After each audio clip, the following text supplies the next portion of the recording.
একজনের ভুলের দায় কি পুরো একটি জাতিকে বহন করতে হবে? আবার পরিচ্ছন্নতার মতো নাগরিক দায়িত্বে অবহেলা থাকলে সেটিও কি উপেক্ষা করা উচিত? কানাডার টরন্টোতে গত 1 জুলাই বাংলাদেশিদের মেলাকে ঘিরে ভাইরাল হওয়া একটি ভিডিও সামনে এনেছে এই প্রশ্ন। টরন্টোর ডেন্টোনিয়া পার্কে ময়লা নিয়ে সমালোচনার পাশাপাশি দক্ষিণ এশীয়দের উদ্দেশ্য করা হয়েছে একাধিক বর্ণবাদী মন্তব্য। তবে সব অভিযোগ অস্বীকার করে নিজেদের অবস্থান তুলে ধরেছেন অনুষ্ঠানের বাংলাদেশি আয়োজক। বিস্তারিত রিপোর্টে। I've never met filthier people in my life.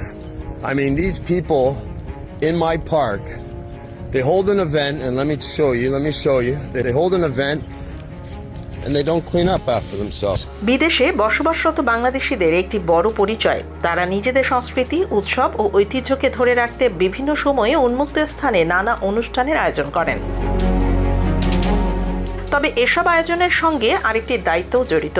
অনুষ্ঠান শেষে জনসাধারণের স্থান আগের মতো পরিষ্কার রেখে যাওয়া, কারণ একটি ছোট অবহেলাও কখনো কখনো পুরো কমিউনিটির ভাবমূর্তিকে প্রশ্নের মুখে দাঁড় করিয়ে দিতে পারে। গত 1 জুলাই টরন্টোর ইস্ট ইয়র্কের ডেন্টোনিয়া পার্কে অনুষ্ঠিত সময় মেলাকে কেন্দ্র করে সামাজিক যোগাযোগ মাধ্যমে ভাইরাল হয় একটি ভিডিও। সেখানে এক কানাডীয় ব্যক্তি পার্কে ছড়িয়ে থাকা আবর্জনা দেখিয়ে অনুষ্ঠানের সমালোচনা করেন। This is my park. Garbage everywhere. And if you hold an event, you clean up before you leave the event. You don't leave it so everyone has to wake up to this bullshit. I mean, I'm sure you're used to it. This isn't fucking India. This isn't Sri Lanka. This is Canada. And if you're gonna hold an event here, you best be fucking cleaning up after yourselves. I mean, this is absolute filth, guys. And this is another reason why we need mass deportations, because they don't appreciate or respect where the fuck they are. It's disgusting.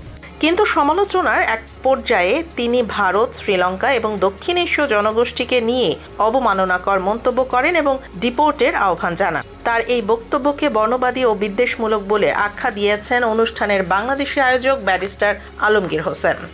July 1st for the event, July 2nd up to 5 p.m. it is scheduled for cleanup. Last year also we clean up on July 2nd. But unfortunately, this human being physically took the pictures intentionally without any verifications. They could ask the city or they could ask me why I didn't clean the garbage. I don't know why and who instigated this Mela's campaign. Not only against me or Shomai Mela. It is against Bengali community. Even he didn't mention Bengali community, South Asian. He mentioned Indians, Sri Lankans. So I regretfully telling you that everybody should stand up against this hate crime. ভিডিওটি প্রকাশের পর সামাজিক যোগাযোগ মাধ্যমে মিশ্র প্রতিক্রিয়া দেখা যায়। অনেক বাংলাদেশি বলেন, বিদেশে কোনো অনুষ্ঠান হলে পরিষ্কার পরিচ্ছন্নতার বিষয়ে আরও সচেতন হওয়া জরুরি, কারণ একটি ঘটনার দায় অনেক সময় পুরো কমিউনিটিকে বহন করতে হয়।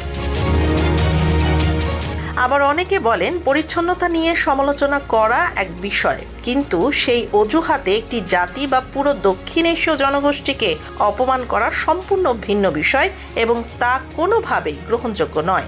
বাংলাদেশের আয়োজক সব অভিযোগ প্রত্যাখ্যান করেছেন। তার দাবি, স্বেচ্ছাসেবকদের নিয়ে নির্ধারিত সময়ের মধ্যেই পুরো পার্ক, পিকনিক স্পট এবং শিশুদের খেলার মাঠ পরিষ্কার করা হয়েছে।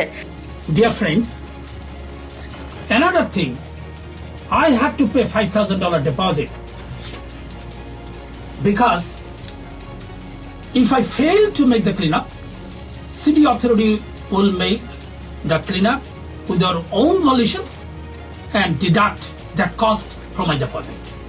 Not only Dentonia Park, I have to clean up the parkland, picnic spot, up to the children playground.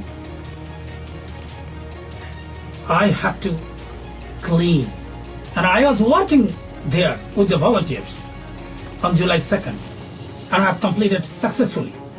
Their city authority was there. They are cleaning their part. City কর্তৃপক্ষ সেখানে উপস্থিত ছিলেন এবং তাদের নিজস্ব দায়িত্ব পালন করছিলেন। এটি শুধু তার বা অনুষ্ঠানের বিরুদ্ধে নয়, বরং পুরো দক্ষিণ এশীয় কমিউনিটিকে লক্ষ্য করে পরিচালিত একটি বিদ্বেষমূলক প্রচারণা। তিনি টরন্টো পুলিশের তদন্ত দাবি করেছেন।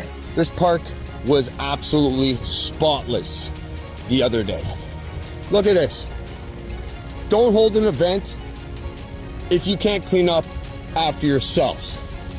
Like, look at this shit. You guys don't know where a garbage is, eh?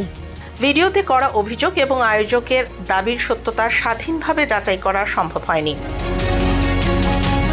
তবে এই ঘটনা একটি বিষয় আবারও মনে করিয়ে দিয়েছে, বিদেশে নিজের সংস্কৃতি উদযাপন যেমন অধিকার, তেমনি জনসাধারণের স্থান পরিষ্কার রাখা নাগরিক দায়িত্ব।